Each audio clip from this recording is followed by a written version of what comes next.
Today it's on an Assyrian king named Sennacherib's invasion of Judah, Israel and Judah, what's left.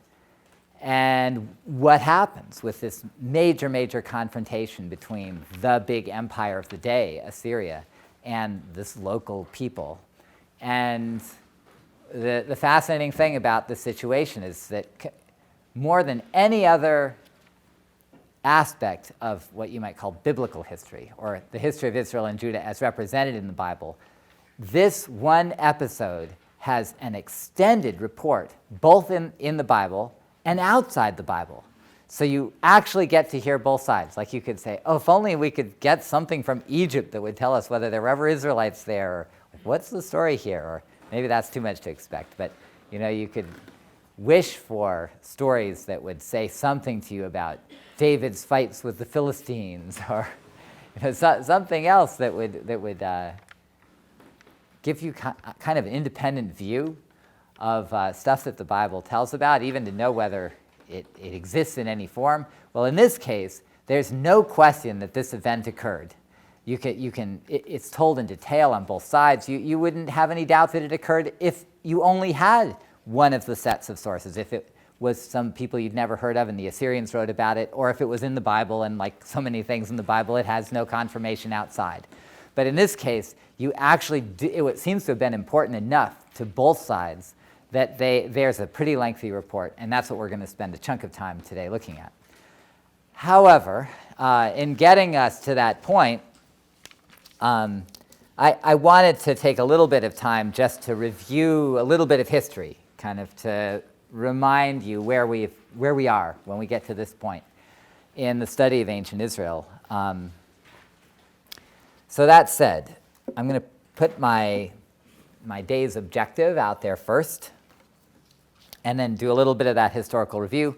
And then we're going to look at the accounts of Sennacherib's campaign against Judah. Okay? And that'll be it.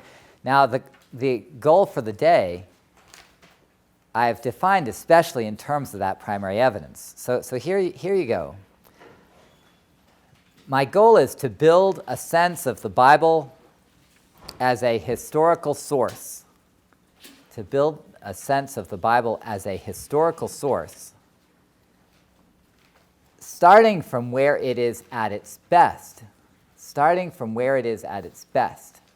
And I don't mean to criticize other parts, but if we're in the book of Genesis, we have a view of the distant past for the people of the Bible, and they just don't have a close-up knowledge of events, and they aren't even describing the past in those terms. So at least as an historical source, this stuff in the later part of the books of Kings is really good material. It seems to be written very close to the events that it describes. It's a good place to check out what kind of historical source the Bible can be. All right, so that's it, to build a sense of the Bible as a historical source, starting from where it is at its best, and then equally, to move beyond writing history by choosing sides. Equally, to move beyond writing history by choosing sides. And I think this is also something that, because when you're talking about ancient Israel, so often you've got the Bible as one part of the picture, and you've got the identity of Israel and its association with the Jewish people now, but with the whole continuity of Judaism and Christianity. It's easy to feel like you really want to take sides. So either you want to stick up for that Bible and stick up for Israel, or you think it'd be kind of nice to take it down a notch and show how it's wrong. But what we're going to look at today puts us in a position to listen to two sets of complementary historical sources, and to think about how they can contribute to constructing a sense of the past together, rather than just picking sides. Okay? So this is my goal for the day. Little historical background. I have two pieces of this that I just want to walk you through. The Israel side and what you might call the neighborhood side, the larger ancient world side. And the Israel side, I'll do the Israel part first. And I'll divide this into 3 blocks for you. 3 blocks of time, really, but 3 eras, you could almost say. The first would be before Israel, and the first part of the class dealt with that, right? We had all this stuff about nomads and herdsmen and Genesis and stuff like that. And this would be through some part of the 13th century. The name Canaan would be identified with this.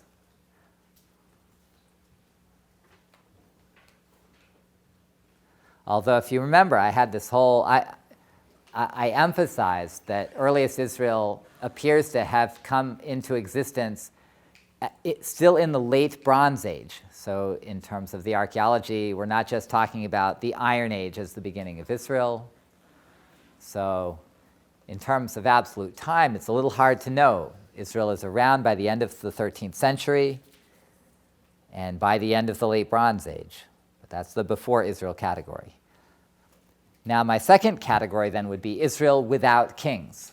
So you remember that? So on one hand, this aligns with at least the concept in the book of Judges, the one part of the Bible that understands there to have been some block of time when Israel existed in the land and it didn't have kings, was not defined as a kingdom. And this is a strange and interesting concept in itself, because peoples that were identified as kingdoms often didn't tend to like to think of themselves as having an existence without kings. You know, if you're a king or you're involved with kingdoms, you think that's the way it should be. And so just the fact that the Bible has the book of Judges and this set of stories that understands Israel without kings suggests that there was a deeply rooted part of Israel's tradition that didn't need kings and that wasn't defining itself that way. So we have what appears to be a period of Israel without kings. It's certainly how the Bible presents it. Pretty decent case that could be made for it from outside evidence as well. You can't say from the Meren Ptah Egyptian text whether we're talking about a people that has a king or not, except for it is defined differently. If you remember, it has this people indicator as opposed to the cities of Gezer and so on. It would certainly work for an Israel without kings. And then there's all of this evidence for settlement in the Iron Age 1 that you guys are now familiar with, at least indirectly, right? Because that's the backdrop. This is what Faust wanted to say ceases, right? That there's all this village settlement, small town settlement up in the highlands that he says actually ceases in the 11th, 10th century. But that's the starting point. And so regardless, again, of the question of whether that's the beginning of Israel, which I think maybe it's not, it certainly is early Israel, and it shows a very decentralized land that doesn't have a strong political center. This is what Faust was after again, right? This should ring a bell, that Faust is saying, you know, when do you get the first sign of some sort of strong political center? And even if you didn't end up buying his argument, he was not trying to argue it was even imaginable before this break in settlement in Iron 2A in, say, the 10th century. So before that, his whole starting point would be that there's some kind of period without kings. This is also an argument that one could make archaeologically. Third category would be what I will call the two kingdoms, the period of the two kingdoms.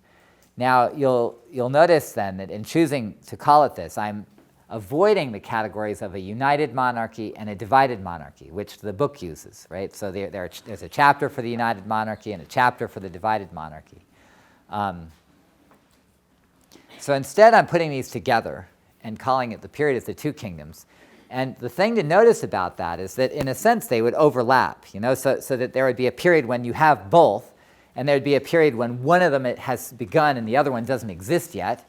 And then there's a period when the first one gets destroyed and the second one keeps going, right? So the two kingdoms to use the Bible's own names from the books of Kings, would be Israel and Judah.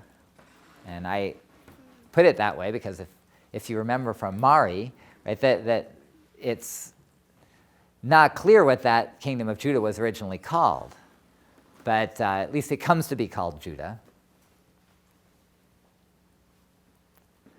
But then so the way I'm seeing this, you start with Israel. It presents this sequence of separate royal houses, beginning with Saul. So house of Saul, house of David. When I say royal houses, that means new lines of kings that are not related to each other. Right? So a whole new family takes power. And it goes Saul, David, Jeroboam, and then there are three more after that, which I may have named in the past. But the earliest of these would at least seem to be, that remember again I said that in terms of chronology, you have this neat, intricate chronology for the two kingdoms together. And from the point of Jeroboam and Rehoboam, this split after Solomon, we have this really substantial chronology, very precise years. That would put you in the late 10th century, absolute time. And then the question is, how long did Solomon reign? How long did David reign? Well, the Bible says 40 years each. How do we know exactly? We just don't. And then it says Saul. We don't have a good number for Saul even in the Bible. Nobody really knows. So that's a question. Does it put you back in the early 10th century? Does it put you back somewhere in the late 11th century? Right? But that's the beginning of Israel as a kingdom. And then Israel comes to an end in 720. There are two dates, 722, 720, and it's complicated because what happened is they got defeated in 722, but then the Assyrians had problems back home, and by the time they got it all sort of straightened out, it was 2 years later. And so the Assyrians really finished the job in 720. No more Israel. That kingdom is just gone. So meanwhile, there was this split back in whatever it was, 930, 920, where Judah pulls away, or that separate kingdom centered at Jerusalem pulls away. And so that one goes from, again, say 930 or 920 to 586 when it's destroyed. Now, the thing we're going to look at today is really important for even understanding how these go together, because the kingdom of Israel, so what became the more northern one, but the older one, was destroyed by the Assyrians. You okay with that word? I don't need to spell it. It's been in the reading more than once. Assyria, Assyria. So the Assyrians, who were based in northern Iraq, close to Kurdish country now, up toward Mosul. They really, there had been other big kingdoms before, but the Assyrians, at least in this part of the world, set up the largest kingdom, the largest real empire that had ever existed to that point. Kind of even a new concept. There had been other large kingdoms before, and they'd had to have governors or things like that, but it was really too much trouble to organize the local rule of these people and do it in a hands-on kind of way. So, they'd put in a governor, maybe they'd have a small contingent of troops, and then they'd let things just go more according to the local pattern. But with the Assyrians, they really tried to organize this imperially and change the way people lived. They shipped out whole parts of the population, and so they mixed population so there'd be no opportunity for the locals to revolt, and set up not just governors, but whole administrative systems. So the Assyrians first show up on, let's see. I'm really kind of getting into my second part. I'll come back to the Assyrians. That's my neighborhood category. But notice the thing is that the Assyrians are the ones that bring Israel down. And this guy Sennacherib, who we're going to talk about today, he's just like 20 years later. And it's one more round. And one of the questions one might ask is, why is he even here? Right? We already settled this just 20 years before. And when it was settled before, Israel got defeated and dismantled. And Judah was left standing, but it was left standing because they had paid up, right? They'd agreed to be subservient and to pay tribute and, to sort of sign a document that says, okay, you're the boss, we'll do what you say, just let us still be a kingdom. So then suddenly here comes the Assyrian army again, 20 years later. And as we read the records, one of the questions that should be out there will be, why do we have Assyrians again? But the amazing thing that happens is that somehow, the way it all falls out, there is still a kingdom of Judah, and the Assyrians go home, and at least the Bible writers seem pretty happy about it. However, the Assyrian Empire itself fell apart by about the late 600s, which, if you're counting backwards, is 605, something like that, right? Because we're BCE. And the Babylonians take over. So by the time you get to the beginning of the 6th century, then the Babylonians are asking themselves, how's everybody doing out on the edge of the empire? People doing what they're supposed to? And of course, in the case of Judah, the answer was no. They're not being subservient. They're getting a little too used to running their own show. And so the Babylonians try to whip them into shape. It involves some military campaigns. There's resistance. And the next thing you know, they're not just defeated, but they don't take it lying down. And the Babylonians decide they have to destroy everything and kind of start from scratch the way the Assyrians did. And the date for that is 586. So 586 is that was when Jerusalem was destroyed, if you had to draw one line and say, that's it, no more Judah, no more kingdom of Judah. Okay, so that's the period of the two kingdoms. And you could say there's a fourth period after that. It keeps going. But in terms of what we've done so far, it is before Israel, there's Israel without kings, and there's Israel under these two kingdoms. That's our structure. But the thing that you should catch then is that these two kingdoms are overlapping, right? Israel gets started first, Judah splits off, Israel comes to an end first, leaving Judah. And that's where we now are. We're in this last period between 720 and 586 when Judah's still around. Now, keep in mind that if, you could say, well, if you're just dividing things in terms of amount of time, how do you decide what gets more weight, less weight? But when you're looking at the Bible, you could say, well, the history is very interested in earlier stuff. You're just at the end of the books of Kings. It's the very last part of the history that the Bible tells. But if you look at the rest of the stuff that's written in the Bible, this last period is extremely important. And one of the signs of it is all the prophetic writing in the Bible.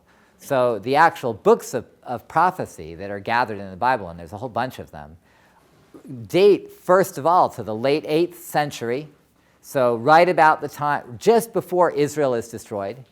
And almost all of those books come from Judah and are very interested in this time, this last period when Israel's been destroyed, Judah's still the last one standing.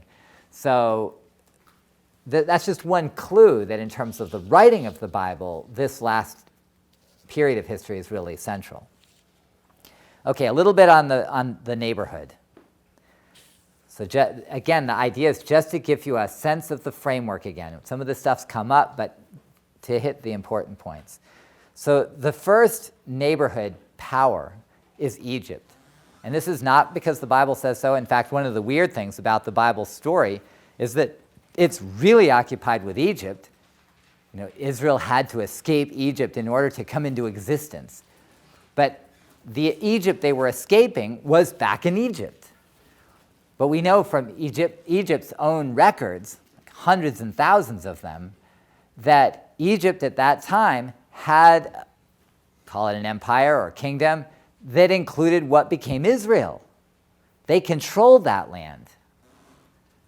So until about 1140, something like that, this is just from the Egyptian records, the Egyptians controlled the land that became Israel, or at least all the lowlands of that area.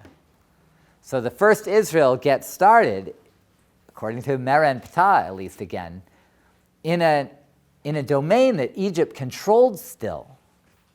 So if you're thinking about the larger world, then that's the first, your starting point is that Israel enters a world that Egypt controls. So in a funny way, they start off underneath the kingdom, and then they get out from under it. And then the next thing you know, wait a few hundred years at least, and they end up back under the control of a kingdom. So you start from Egypt, and you end up in Assyria.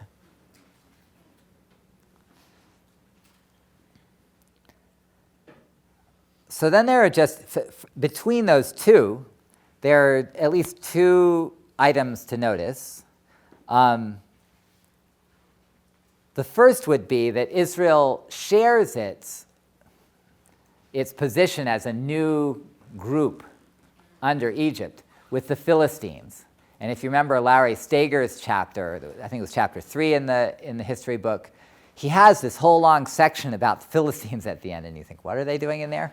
And it's because the Philistines shared with Israel this arrival or appearance or emergence at the same time. So this is in the 12th century, and they arrive also, it appears, before the Egyptians have left, except for they're down on the coast, in sort of modern Gaza Strip, and the area kind of running north from there in what's now modern Israel.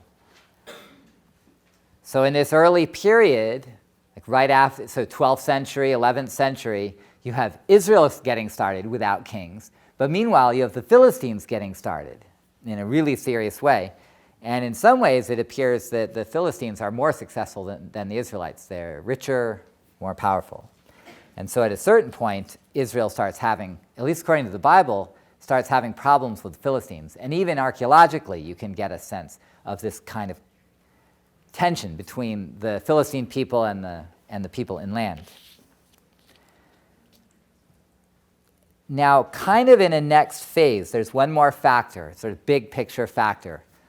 You end up in this period when Israel actually has no dominant rival, right? There's no problem with someone invading and taking over. But they have a lot of local problems. You know, their conflicts all seem to be with local groups. But there are two groups that end up producing pretty large-scale powers. And again, I don't know if, this isn't in the reading, but what to highlight. Furthest north are what were called the Phoenicians. So without trying to write, so Phoenician, Phoenician. So the Phoenicians occupied a set of towns that more or less overlap with modern Lebanon. So north of Israel, up on the coast, they were merchants. They made colonies all around the Mediterranean Sea. But those central cities that are part of modern Lebanon became wealthy and powerful. But they never tried to take over the inland. They could care less, it appears. They never had imperial ambitions. If they wanted to dominate anything, it seemed to be certain key trading points around the Mediterranean Sea. And the other group is the Arameans, and we've talked about them. So Aram, A-R-A-M, is the base. So Aram came to be more or less the name for ancient Syria. So this is now also north, but inland. Yeah, okay, that's right, thanks. I asked Mari to bring a map. This is good. I forgot. Okay, yeah, right, so Jerusalem, kind of at the boundary between Israel and Judah, you could almost say, right? So it becomes the capital of Judah, and Israel kind of goes up to Hatzor here, and so there's your sort of Israel-Judah range. And then like this Ammon, Moab, and Edom, these are at least eastern neighbors. If you look at stories in the books of Judges, but a little bit in the David stories, these are the local problems. When it says Canaan here, right about there, sort of this southern coast, that would be where the Philistines are.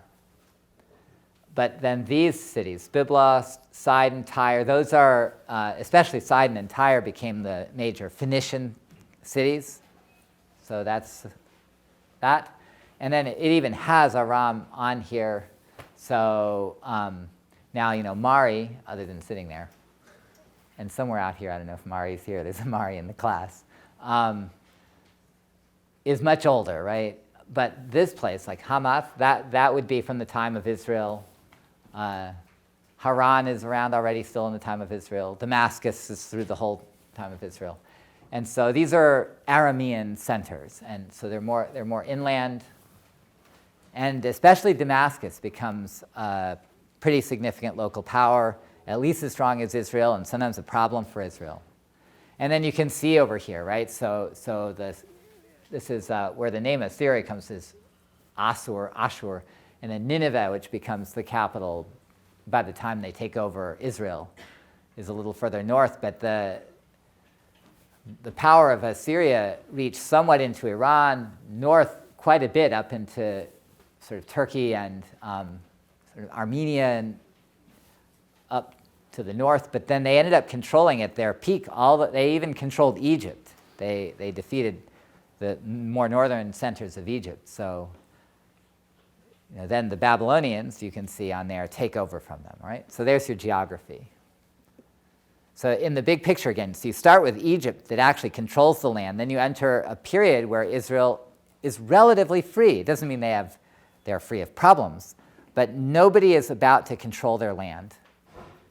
And that really is the case all the way through the 8th century.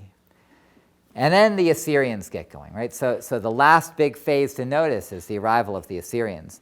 And it starts, I'm trying to remember if this will come back up in terms of text, but there's this early reference to Israel in the 9th century. Those very first Assyrian references to Israel, Shalmaneser was the name of the king, that shows that Assyria is starting to become a world power. But really there's a guy named Tiglath-Pileser, Tiglath, right? Tiglath, and then the second part of his name is Pileser,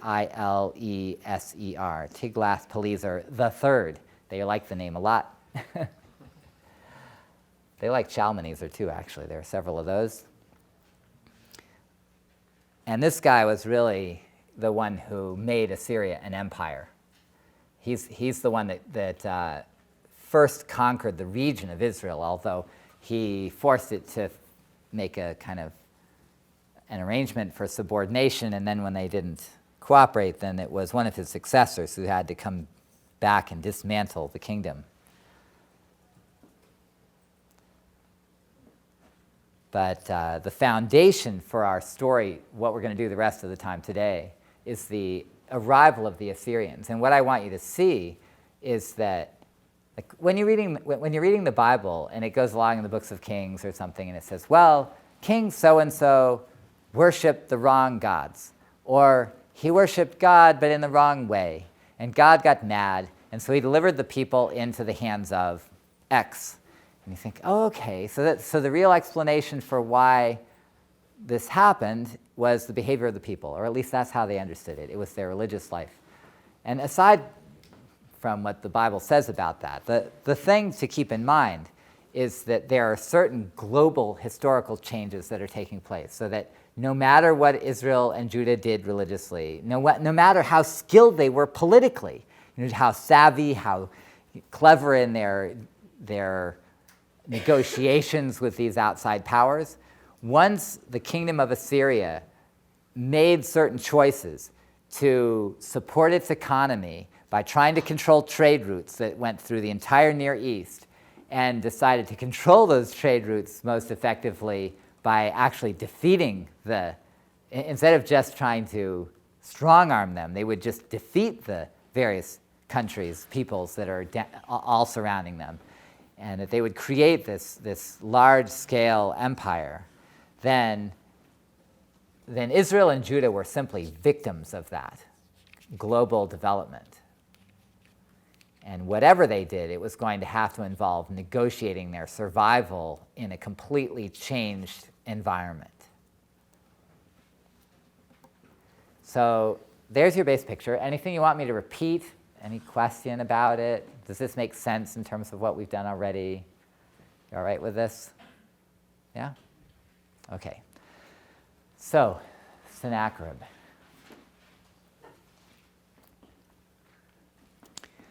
So as I said, there are two sides to this story. There's a biblical side and an Assyrian side.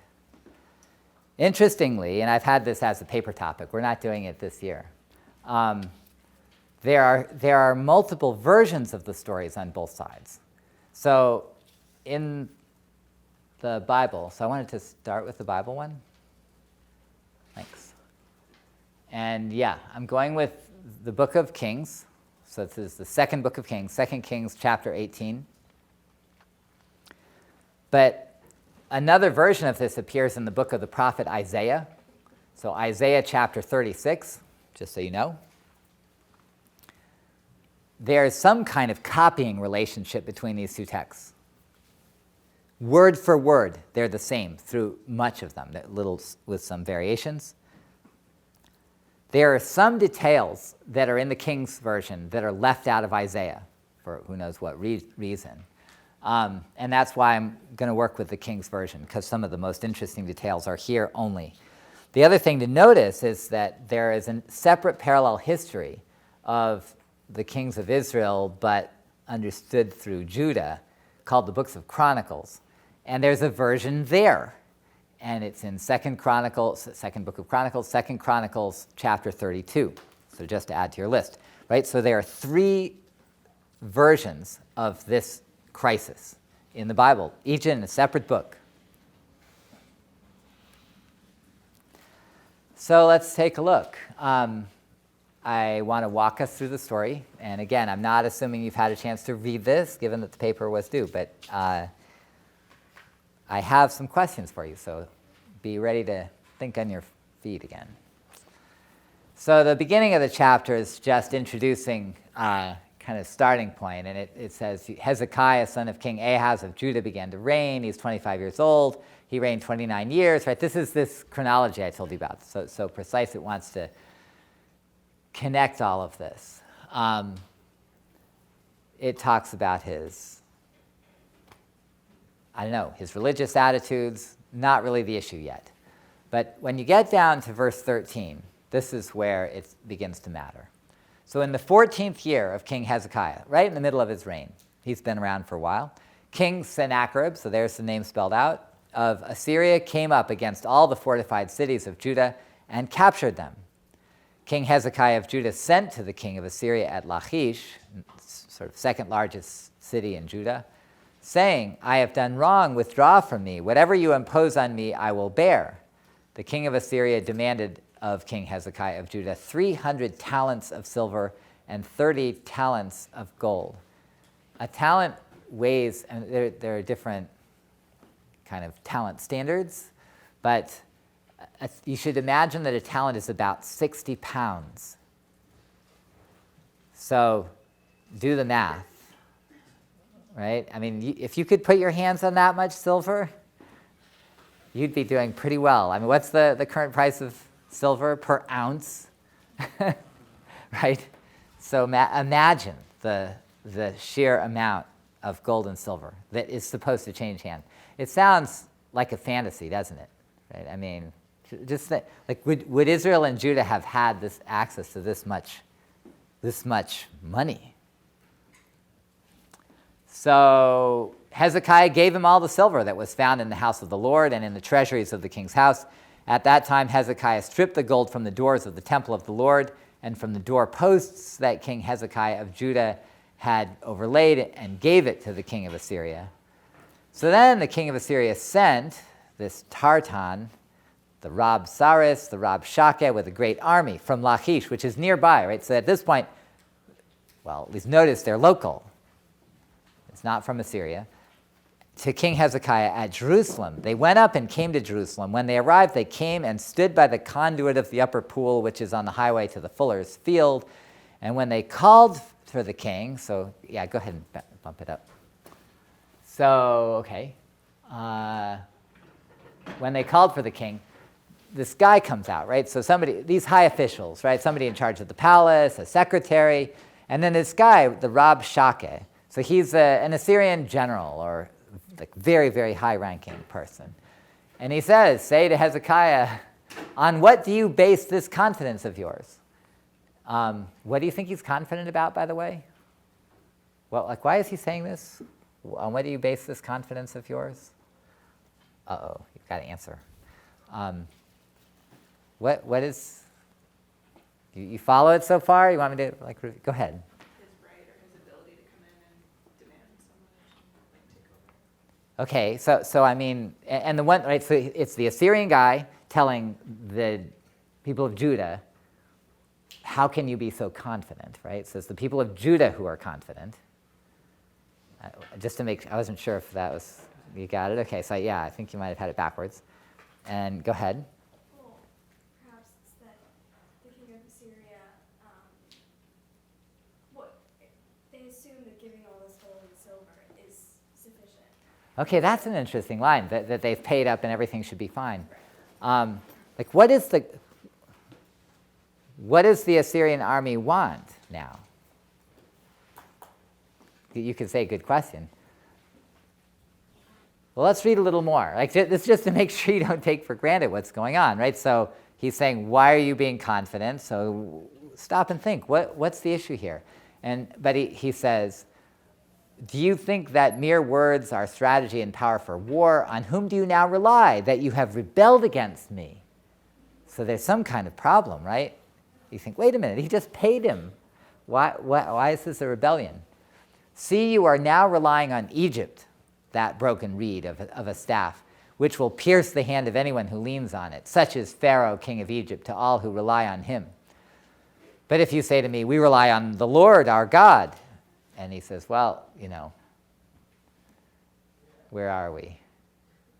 Somewhere as you get down, he sort of jokes that the people's God saved them. This is down at the bottom. Has any of the gods of the nations ever delivered its land out of the hand of the king of Assyria? Do you get that this is a siege, in effect? Right? So when he's saying, you think Egypt's going to come and help you, why are you rebelling? When all the armies of Assyria pull up in front, it's to fight. And so apparently Hezekiah has holed up in Jerusalem and said, come and get me. You with me? So, it goes on and on. But let's keep going down, right? So this is all the exchange over, what makes you think you can hold out? Who among all the gods of the countries have delivered their countries out of my hand? But the people were silent because the king had said, just don't bother, don't get into it. So then the official comes back to Hezekiah with their clothes torn and told him the words. So why would you tear your clothes? Yeah. Mourning, right? So this is the basic language of mourning, right? So, but it's bad news. But it's important to take it that way, right? So, but why would they be in mourning? Why would they be in mourning? Yeah, follow up. Well, because he was basically telling them that he was coming to destroy them. Yeah, but they seem to believe it, I guess you'd say, right? Why put on the sackcloth? I'm on the wall, you're out there. But yeah, the way these officials take it is, we don't have a chance. They seem to believe the guy. And so they show up in mourning. And although, this is sort of my first reaction. Let's keep going. So King Hezekiah, though, hears it and tears his clothes. But in this case, it seems to be not so much an admission of defeat as a sense of, we'll call it repentance in a sense, like showing up before God and saying, if anybody's going to bail me out now, I've got to confess everything. Maybe I did something wrong. Help me. So he does this, and he gets a prophet, Isaiah, which might explain why it's also in the book of Isaiah. And Isaiah comes and says, this is sort of in the middle, thus says the Lord, do not be afraid because of the words you've heard. I myself will put a spirit in him so that he will hear a rumor and return to his own land. I will cause him to fall by the sword in his own land. And so the Rabshakeh returns, found the king of Assyria fighting against this other town. This is also in Judah. And then it says, when the king heard concerning this other guy, king of Ethiopia, he set out to fight against you. He sent messengers again to Hezekiah saying, this is what you better say. I'll be back. And they go through the whole thing again. Let's go down a little farther. But where are we in this? So we have this whole exchange, but I want to go at least to the end, I guess, which is what is going to be the end of chapter 19. So there's still this back and forth between Assyria and Hezekiah, but finally, am I missing where it is? Where does it finally say that the king of Assyria was killed? I think it's at the end of the chapter. Okay, let's keep going. Yeah. So after all of this exchange, conversation, thus says the Lord against the king of Assyria, sort of prophecy against them. But you get to the end, that's after all the talk. It says, that very night the angel of the Lord set out and struck down 185,000 in the camp of the Assyrians. Okay, that would be nice. By way of rescue, say, that is. So when the morning dawned, they were all dead bodies. And then King Sennacherib of Assyria left, went home, and lived at Nineveh. And then it says, as he was worshiping in the house of his god Nisroch, which is not really a known Assyrian god, so you have to figure out what that's supposed to mean, his sons Adramelech and Sharezer killed him with the sword, and they escaped into the land of Ararat, which would be Turkey, and his son Esarhaddon succeeded him, which we know did happen. But that's the end, right? So according to the story, they leave, right? Okay, now a little bit I sort of walked you through it, but here's some questions.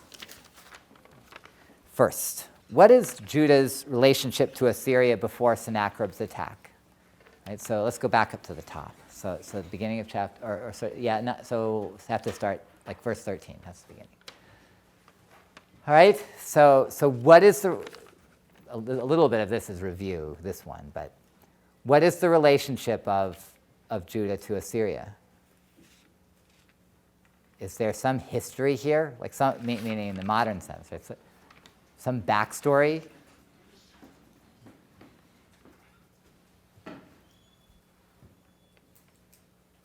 Yeah?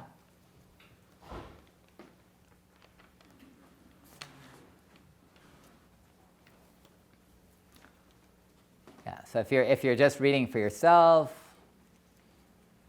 start at verse 13, just follow it down. I'll give you a minute.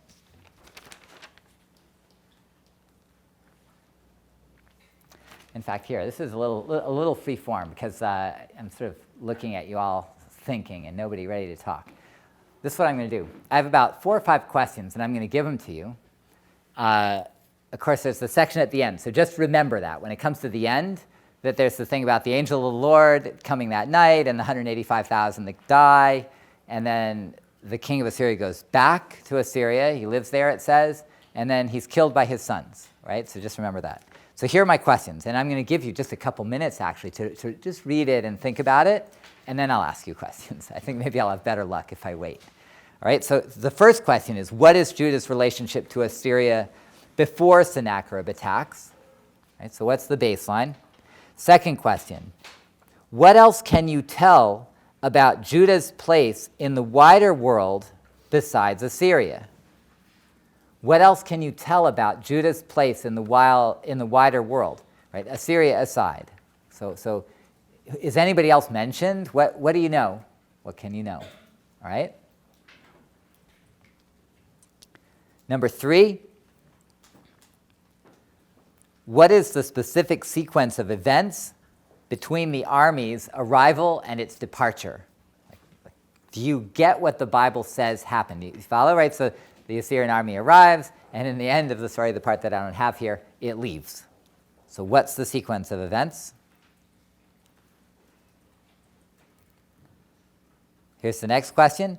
Why does Hezekiah pay Sennacherib, or pay Assyria?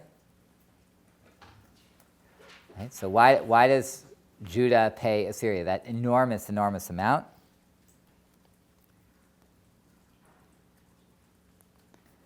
And finally, what exactly would Judah have looked like before and after this happened? What would Judah have looked like? All right, start in verse 13. I'm just going to give you a couple minutes. So think about those questions.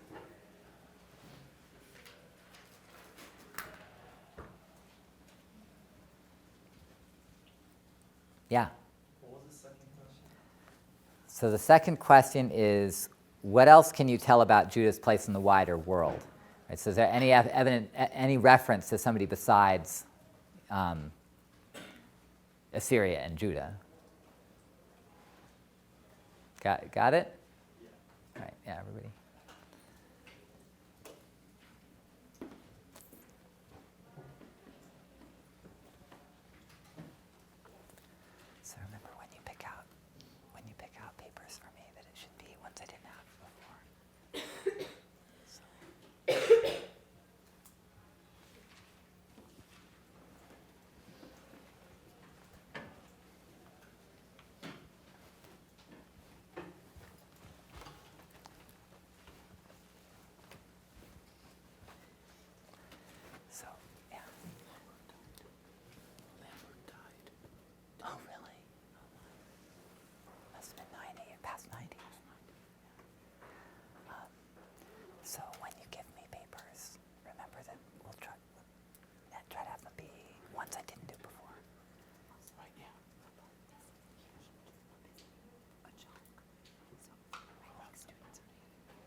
So you ready to give it a try? Okay, backstory. So what do you do with Judah and Assyria's relationship before? This is going to be let me try to find somebody to call on who didn't already go, even though I really appreciate it. Go ahead. It seems in the beginning that Judah is like subordinate to Assyria So, and what are you looking at, right? So if Judah is subordinate, because he's like withdrawing, like he's King Hezekiah. Is like he's like withdrawing from the king of Assyria.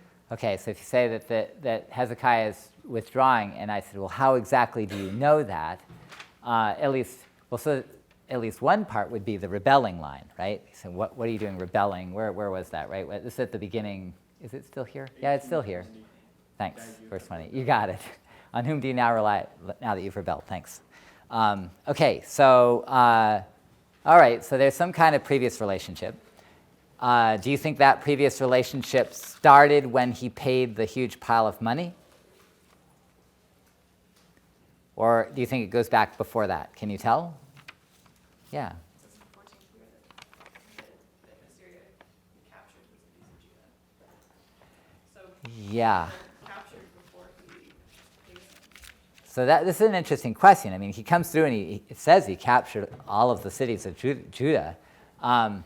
So then the question would be, is this a new thing? Like before that moment, Judah was just free, didn't have any obligation. But then here's the funny thing. Like, why does he say, I have done wrong? Withdraw from me.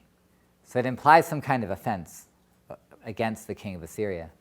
So aside from any other historical information that you might have, you might gather from that he's taking the invasion as a kind of punishment because of something that's gone wrong between them. And also his sort of readiness to pay when he asks. Yeah, his readiness to pay. To something, because normally Okay. he would just be like, yeah, here's my money. Okay, right? So anyway, I think you could pull it out of whatever's going on here. It seems like there's an ongoing relationship. Judah is already subordinate in some way. And Assyria, from the very beginning with this invasion, seems to be arriving to put things to right from their point of view. Okay, so next question. Do you learn anything about the wider world? Did you pick up any detail? There is at least one. Yeah. It seems like they rely on Egypt for charity. Okay, Egypt thing, right? So if there's one ally that they have, they think, okay, we're up against Assyria. We cannot do this ourselves. Who might it be? And remember the map that we had, right? Like where Assyria is. They've eaten up everything that's kind of between Judah and Assyria by then, so they're not going to have any allies left in that direction. But Egypt is further away from Assyria. And Egypt used to be a big and powerful kingdom, though by this point it's not so big and so powerful. So evidently Judah, at least according to the Bible, you get this little hint that they've been relying on Egypt. And so that's the thing I was after. Maybe you saw it too, right? So next question. What is the sequence of events, right? What's the first thing? First thing that happens, verse 13.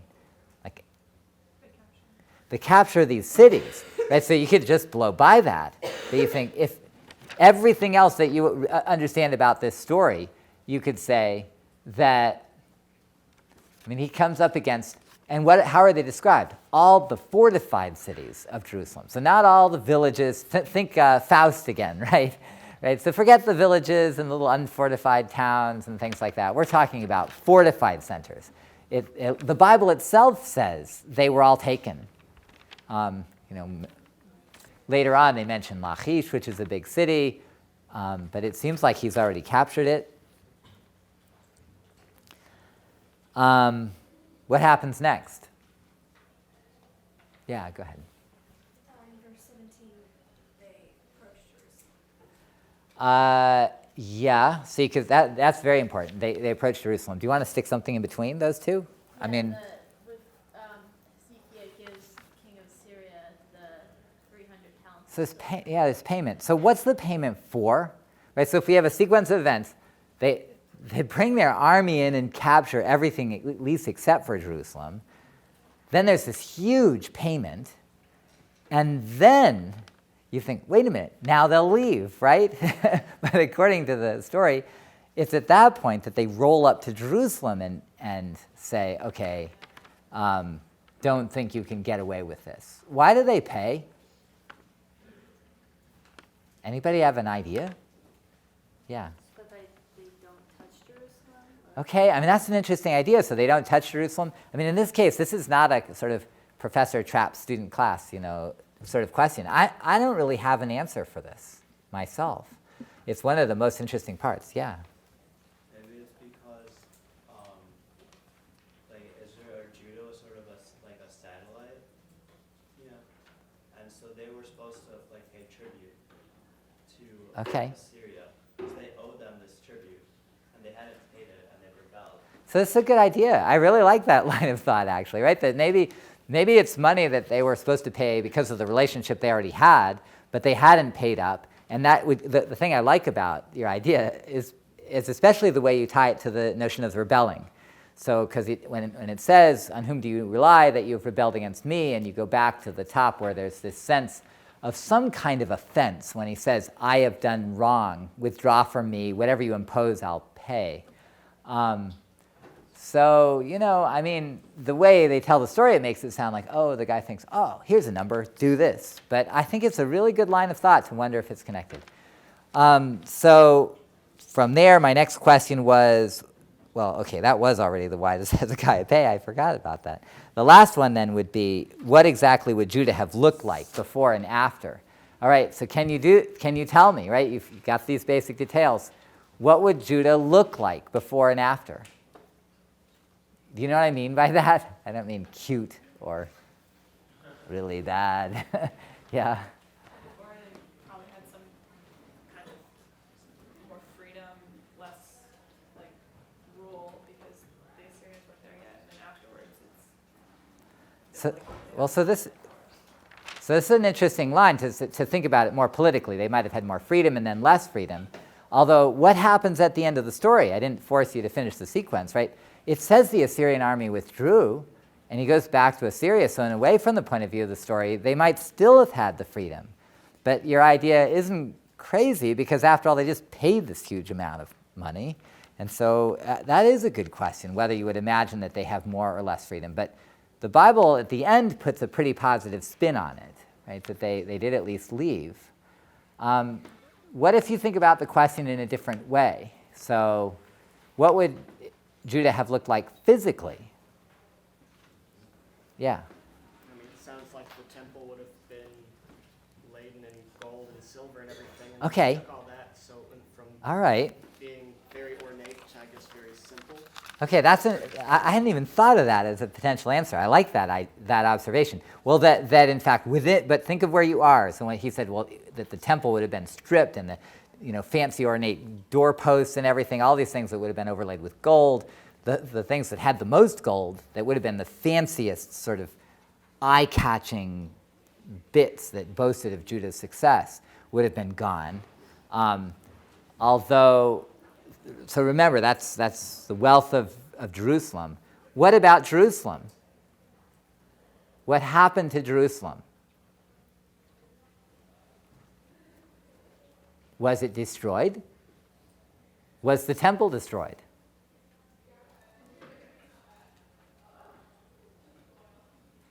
Shall I have a show of hands? Who wants to vote that it was destroyed? Who wants to vote that it's not destroyed? Do you think? But it never says it, actually. It doesn't say it was destroyed. But don't worry, you kept the hand down. It doesn't say that it was destroyed, right? Jerusalem's not destroyed, the temple's not destroyed. How about anything else? Yeah? Well, I was going to say, I don't think it's destroyed because it's such a big deal to them that they would have said something. Yeah, and when it ends up being destroyed in the end of the Book of Kings under the Babylonians, it does say. Yeah, it does say. So one of the things to notice is that Jerusalem is never said to be destroyed. Is anything destroyed? Look at verse 13, right? Yes. So if you go by this, all the fortified cities of Judah have been captured by the Assyrians. There would be a lot of stuff that was destroyed. But Jerusalem was not. And they feel good about that. And the Assyrians leave. So let's go to the other text. All right, we got a lot of ground to cover. See how it goes. If you look at the introduction here, this is probably the most discussed Neo-Assyrian inscription due to its providing a complimentary report from the Assyrian point of view of the military operations in Judah. Now, so can you enlarge it a little, and then we'll sort of move it back and forth. So we'll start at the bottom on this side. Yeah. All right, so it's just going to be a bit here. So in my third campaign, and the way this worked is that this is the royal annals of the king of Assyria. This is official record of his accomplishments. And the way they did it was they made new versions of it every year because he did such great things every new year. You had to have something new to report. So he says, in my third campaign, I marched against Hatti, which is ancient, it's Turkey or sort of northern Syria, maybe here. And he starts talking about all this stuff. We'll just keep going, right? So just notice that from his point of view, when he starts talking about what he did in his third year, Judah is not at the top of the list. He's got other things to think about. So let's go, to the other side.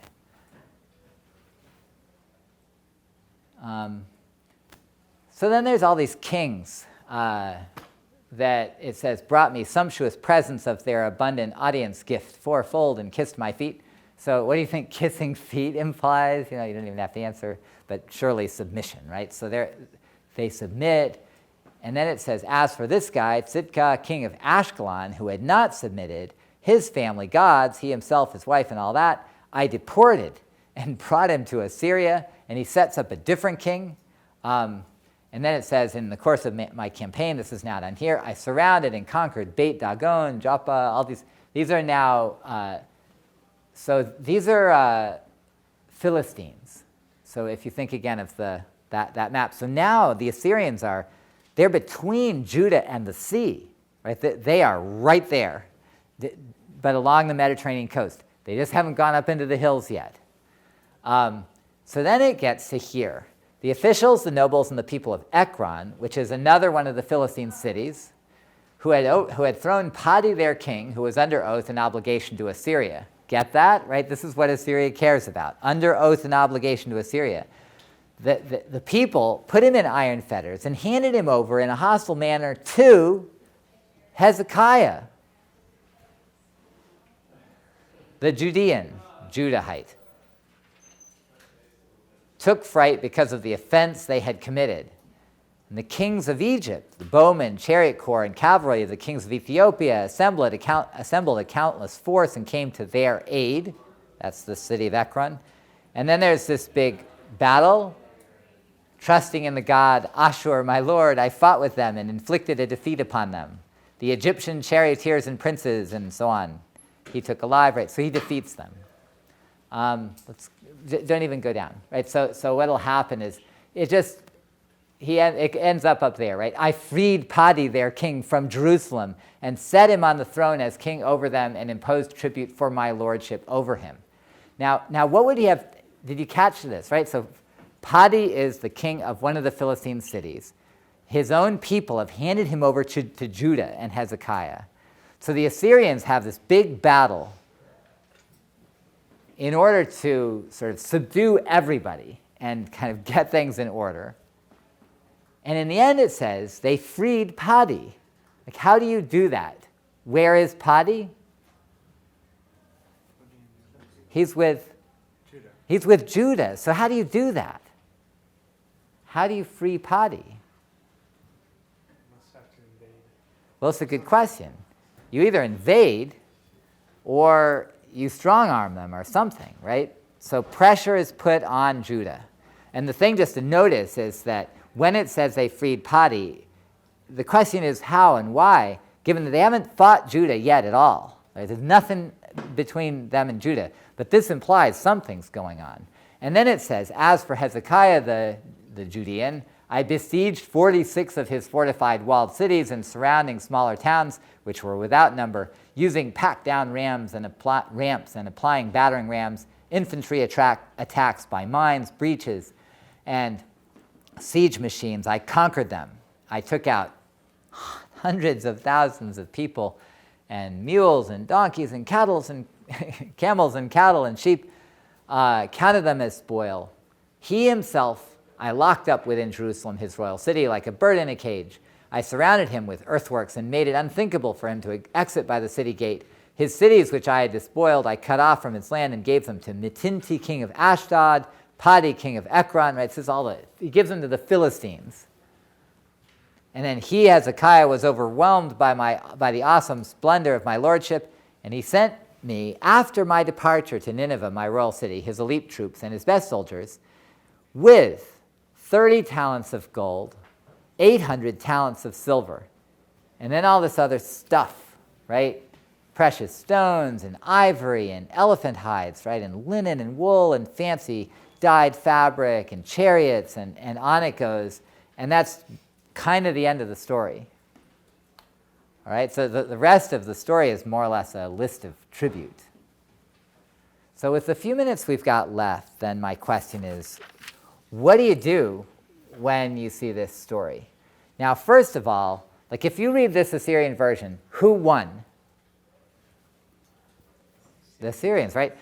And if you read the biblical story, that'd be a little more complicated if I say that, right? But of course, at the end, what happens? 185,000 Assyrians die in the middle of the night from the angel of the Lord. Like they're struck with plague or something, right? Because no battle happens. And so they think, well, this is not a healthy place, let's just leave. And so you think, well, in a way, the people of Judah won. But they win in this way where God just fights the battle for them, and the Assyrians leave, defeated by God, and they go home. So you could say Judah won. So if you were to set this up as an either or choice, you could say, oh, head-on conflict, right? Here you have the Bible's view, and it says Judah won, great victory, Sennacherib has to withdraw, Hezekiah is vindicated, Jerusalem survives. Meanwhile, the Assyrians say they won. Somebody must be lying. And then you can pick sides. But with the few minutes I have left, what I want you to do is tell me, okay, so we got this thing up in front of us. Where do you see connections where, in effect, they're saying the same thing? Where do you see connections where they're saying the same thing? Yeah, go ahead. Well, just as within the Bible, the king didn't go out, he stayed in Jerusalem while other people went out. Again, he stayed in Jerusalem here. King stays in Jerusalem. Good start. Yeah, and back with you. Yeah, go ahead. Both of them end up giving both stories have a large amount of tribute being given at the start of this. Okay, do you remember this is pointing out the tribute, big detail. Do you remember the number for the Bible side? 300. You remember? So it was 30 talents of gold and 300 talents of silver. Now, what do you do with this? Remember that these texts are totally unrelated to each other, right? That the biblical text surely was written without any reference to the Assyrian royal annals. And the Assyrian royal annals certainly were not paying attention to the Bible. So what do you do with that? 30 talents, they both say 30 talents of gold, and one says 300 and the other says 800 talents of silver. What do you do with that? Well, yeah? It looks like it's rooted in some exchange. So which do you think it was, the 300 or the 800? Another one of these I don't have the answer questions. Yeah? I think it should have been 300 because over here the Syrians, when they write everything else, like they want to boast Okay. how much they So got. one way to take it is that the Assyrians exaggerated it, which would be a legitimate possibility. Yeah? At the same time, they made 30 pounds of gold the exact same number. Yeah, they got the gold exactly right. And so, yeah. They would exaggerate on silver, but not. Yeah. So if you went with that logic, then how would you account for the 500 talent difference? There's a couple ways you could go. Yeah. Well, I would argue that whoever wrote the biblical text seems to be more honest because they're willing there's. Yeah, it's an admission. So I think if they're willing to say 30 talents of gold were taken. as Yeah, well as that maybe it's the 300 300. It just makes more sense that they're willing to admit Yeah. that they plundered some of Yeah. them. I mean, in a way, we got like 2 minutes left, so I'll sort of plow on. But if you think about it, it's such an amazing thing that they both have it there. Because like you say, it's surprising that the people who write the Bible would admit it. And admit it in terms that seem to represent a real figure based on the 30 and the hundreds for the other category of silver and the combination of just gold and silver, right? They seem to represent the same transaction. So whether the biblical writers are kind of playing it down a bit and the Assyrians are counting something extra, but it's not just a simple exaggeration on the Assyrian part either. But notice the business of the big battle with the kings of Egypt. That was part of the biblical account too, right? They said, well, why are you relying on Egypt? And here there's Egypt, but it was part of the big battle with the Philistines. The Bible leaves out the whole Ekron thing, right? You wouldn't know from the Bible that there had been this conflict with the Philistines, which clearly seems to have happened, right, based on this. And Judah's tied up with it because they're the ones that take the king, they hold the king on behalf of the city. And so one possible offense that starts the Bible story would be their involvement with the Philistine Affair, right? That they take this guy on and they just don't get into it. And so one reason why the picture could be similar is that they just don't mention the Philistines, but this really happened. Notice that all the cities of Judah are destroyed. They agree on that. And if you notice, the Assyrians do not claim to have defeated Jerusalem. They say they besieged it, they trapped him like a bird in a cage. They did not take Jerusalem by siege. They just make him pay big time, which they focus on. There's lots more material in this, but what I wanted you to see overall was how in this kind of situation, you can have two sets of texts. They both have a point of view. They both advocate for their own side. I mean, the Bible writers are thrilled that at least Jerusalem survived. They feel like the Assyrians pulled out before they intended to for whatever reason, and you can believe or not believe a plague. I don't know, how can you judge? There's no other source. But at least, they've got their angle. God played a role. It was the people's own fault for, getting in trouble. The Assyrians, meanwhile, say, look, we won, we got all this loot, aren't we powerful, aren't we great? But if you start looking at the details, in fact, they agree on a lot. And you could build a fuller picture of history by taking details from both of them and asking yourself whether they could be true. Like on one side, the role of the Philistines before the conflict, and on the other side, what happened to Sennacherib, where it says that he was killed by his sons. And we know that he didn't go home and die right away because he ruled for several more years.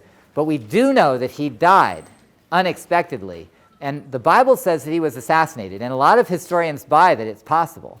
So think about that, right? So when you approach the Bible and you think about the history of Israel and Judah, then realize that it's not necessarily just a matter of taking sides when you have two sources, that if you use them in a complementary way, they can work together to build even a fuller picture of history.